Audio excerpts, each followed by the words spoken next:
We're between Two Succulents with your host, Brandon Rashad Butts. Yay!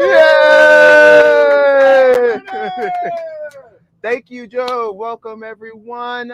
Great to be talking to you again, all my book friends. It's me, Brandon Rashad Butts, your friendly neighborhood bookseller, and I'm excited to get into this week's Between Two Succulents. We've got another great one for you. We're going to learn a few things as well as dive into what I feel is a massive void that is still in need of filling. So let's go ahead and get started by introducing our spectacular guest today. Our guest is a writer, creative director, and bisexual based in Brooklyn, whose work has been featured in the Wall Street Journal, the Washington Post, CNN, and many, many, many more. Jen is passionate about unlearning and creating work that helps others do the same. Her newsletter, The Bi Monthly, is dedicated to exploring bi issues and experiences. Everyone help me welcome Jen Winston to the show. Welcome to the show, Jen. This is the most, I love the energy. I love it. Right. Yes. Also, everyone, shout out in the comments how much you're living for Jen's sleeves. These are probably the best sleeves that we've had on the show to date. So go ahead and let us know. Today we're going to be talking with Jen. About her new personal but community elevating book that's called Greedy: Notes from a Bisexual Who Wants Too Much. Now, you might have caught up with Jen or maybe found out a little bit about her on her most recent write-up in one of my personal favorite magazines, Paper Magazine. But we're going to, of course, try to get to know her a little bit better through one of our favorite segments around here we call All Sucks. Now, Jen, here's how this is going to work. Here's how it's going to work. Joe is going to tell you a little bit about our succulent VIPs for this week. And you're going to tell us which one that... and you're going to tell us, I know that you're insatiable, but you're going to tell us which one is your favorite. Just one, okay? Okay. You're going to make a bisexual choose? The audacity. I mean, that's what we try, I guess. Okay, that's fine. I'm not great with succulents. It's like a deep shame of mine. So I'm probably going to choose whichever is like easiest care-wise, but go on. You can give me the... Hey, let's do it. All right. First up, we have the Fairies... Whoa, where's my focus? There's my focus. The Fairies Washboard, a charming succulent species with triangular green leaves arranged in a rosette that grows best in the spring and fall. This Haworthia limifolia is an indoor plant able to suffer low indoor light with strong drought tolerance, making it ideal for the planet Arrakis. Next up, we have a string of buttons. Woohoo! Look at these. Aren't these cute? Cute. I'm so happy. String of buttons, also known as Crassula perforata, thrives in full sun and flowers wild star-shaped yellow flowers in small clusters that bloom randomly any time of the year. And while it's resistant to pesky deer, it is susceptible to fungal diseases. This sprawling shrubby plant with short stacks of leaves is easy to grow and complementary to many other succulents, making it popular in terrariums and gardens alike. Jen, which is it going to be? Oh my God. Absolutely the first one. The washboard. Oh! And also because you found a way to work a Dune reference in there. Very well done. Topical. Excellent. Very topical. Sorry Yes. The other one. Right. I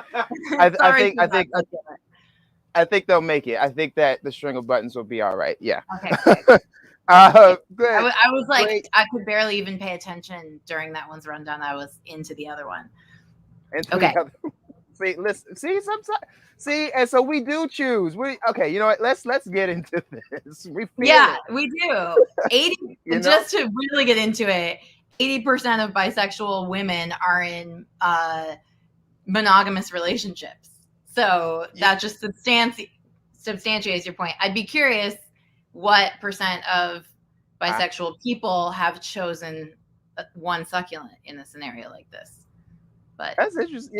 Yeah. That would, I'd be interested too, honestly. Yeah. But okay, let's dive into this book a little bit. Okay.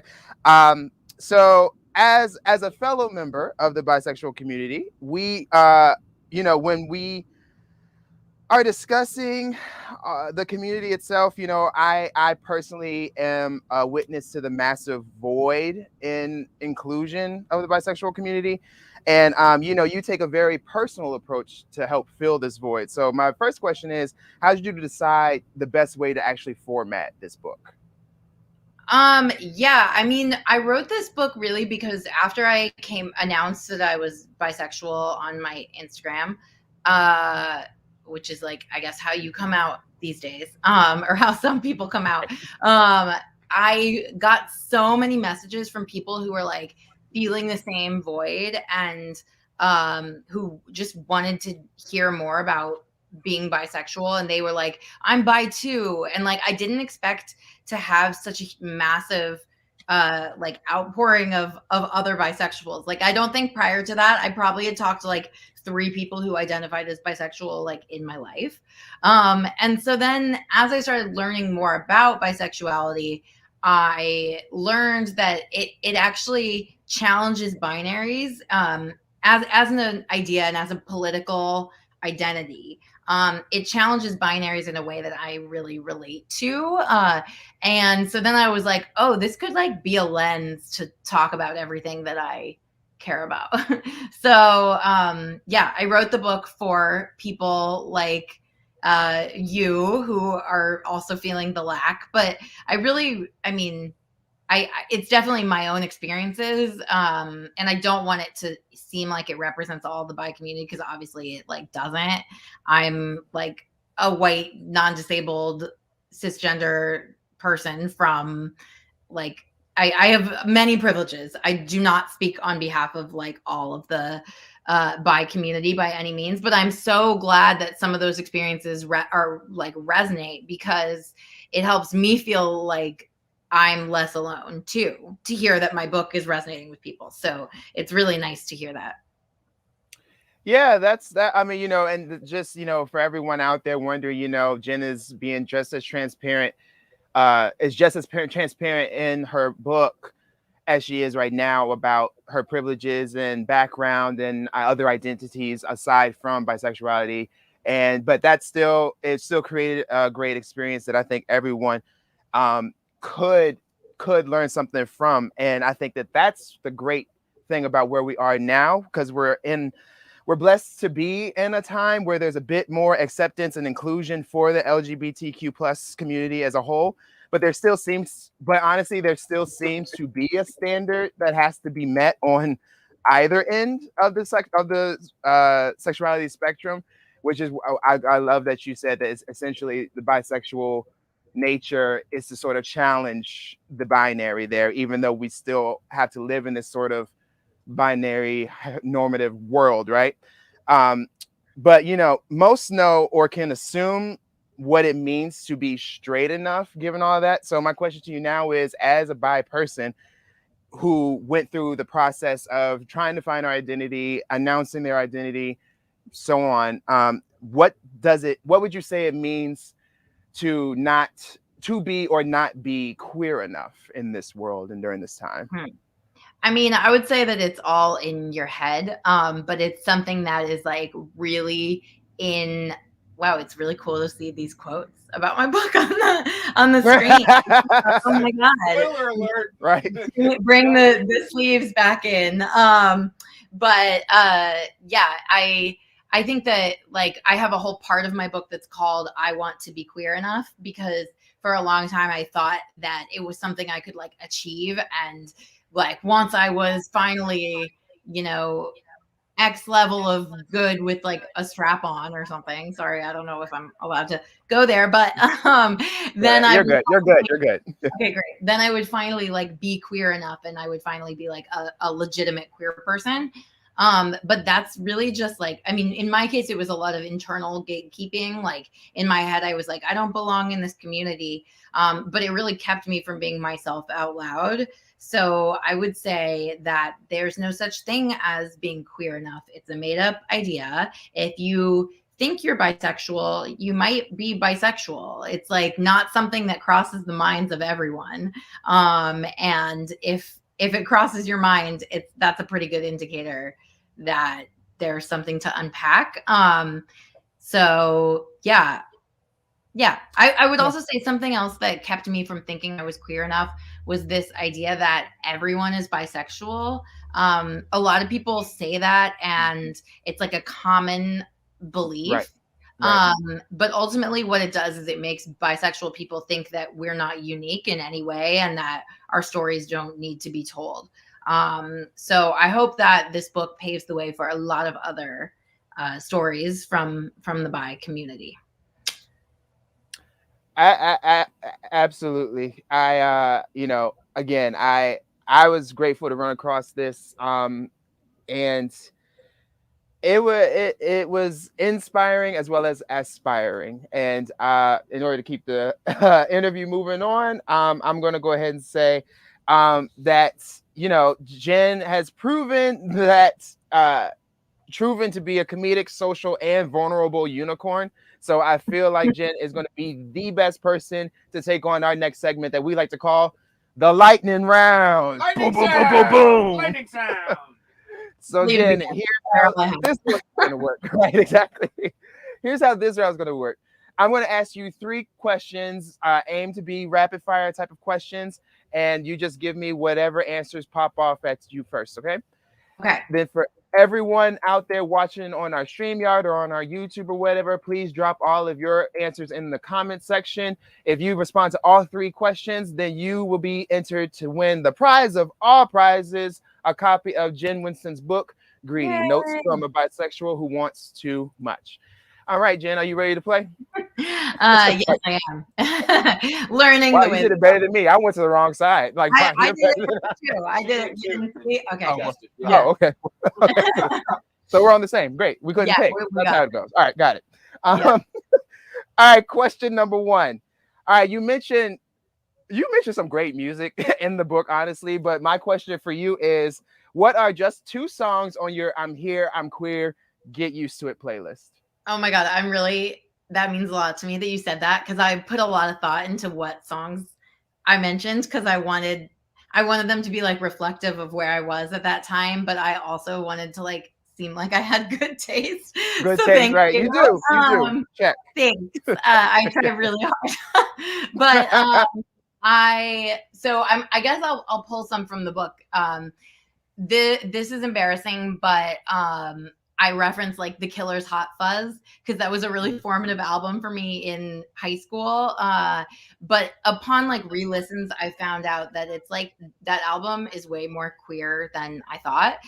So I'll go with Andy, You're a Star, which I think is like a bisexual anthem, actually. Andy, You're a Star by The Killers. Then I think I reference Maya Jane Cole's Over. Well, I don't reference a specific song, but Maya Jane Cole's Over, which like complements a period of time when I'm going to clubs a lot, which is like where I kind of started to understand queer culture. And I think so much of queer culture comes alive in the nightlife, and we don't often see that. So I'll go with that, because that's a great like deep house song from the early 2010s. And then I mean, now I'm just doing ones from my life, but I guess I'm Here, I'm Queer, Get Used to It, so it makes sense. I have been really into the new Tirza album recently, and there's a song on it called Beating that I like really love. I don't know if anyone's listening to that album. It's like very like sparse, but it's very emotional, and I think it's like a beautiful queer love song, and I have a lot in the book about how queer love is love on its own terms, and I feel like that song, it's a love song, but it's like on its own terms. So I'll say those 3. Nice. Perfect. All right. Question number 2. What is one of the blessings that you would say that comes from questioning your desires and your preferences? I mean, I'm like, if I was going to name the book something other than Greedy and reclaim a different bi stereotype, I would reclaim Confused.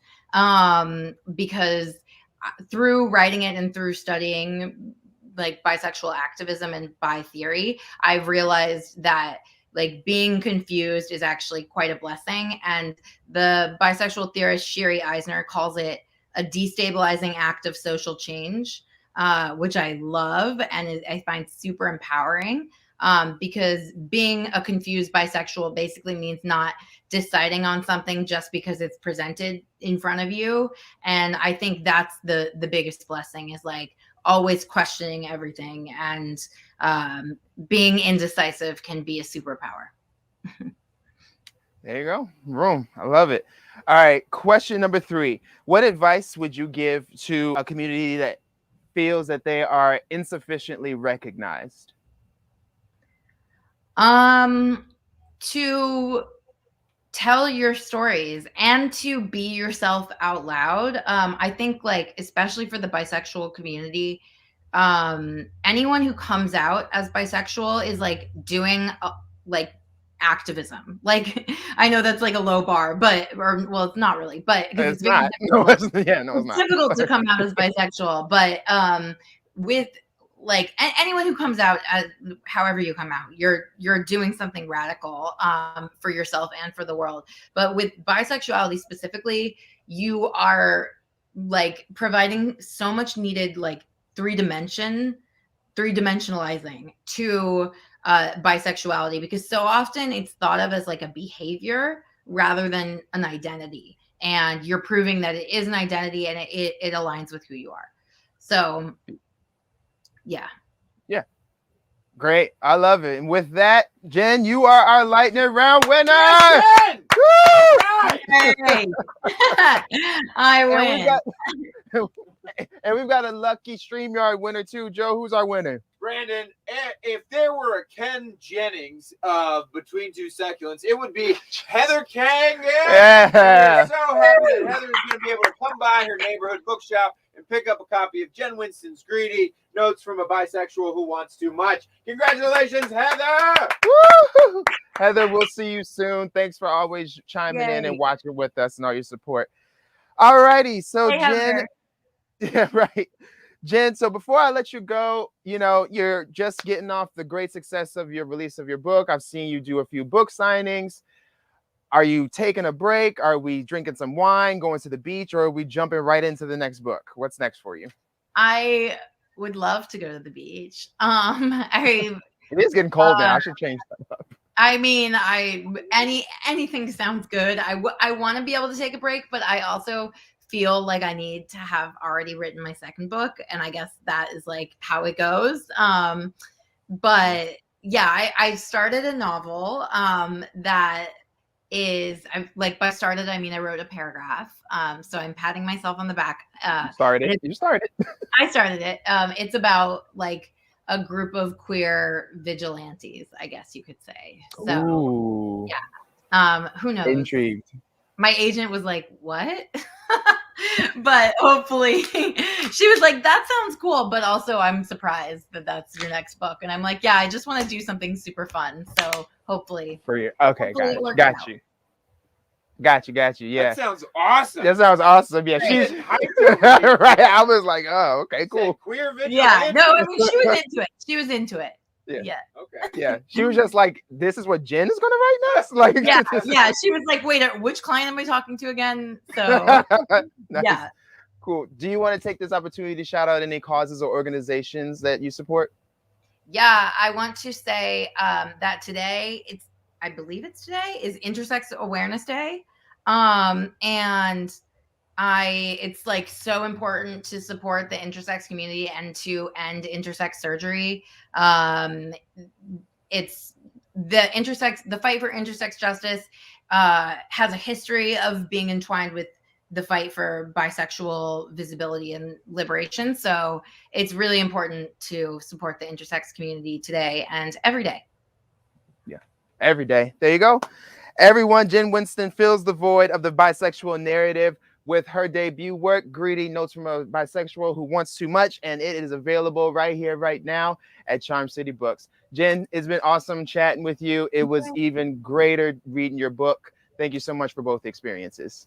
Yay, thank you. And I almost forgot to shout out Charm City Books, who you should absolutely support. And like, thank you for running like an amazing bookstore and championing voices that matter, I guess. Yeah. Absolutely. Yeah. Everyone out there, feel free to support us a little sooner. You know, the holiday season's coming up, and then who the heck knows what's going on with all these shortages, with all the everything and this and that and the third. Shop early, okay? You're gonna shop early. We love you for Shop it. early, All right. and so that you can avoid having to order last minute online. Yes, please. All right, Jen, thank you so much again for chatting with us. We're gonna go ahead and let you go. And thank you all out there for braving the wilds of social media to be with us on yet another amazing episode of Between Two Succulents. Until next week, I'm here to remind you once again to stay hydrated. Please stay masked up. If you haven't gotten the vaccine yet, get the vaccine. Do well in school, and we'll see you guys next time. Take care. Yay, thank you.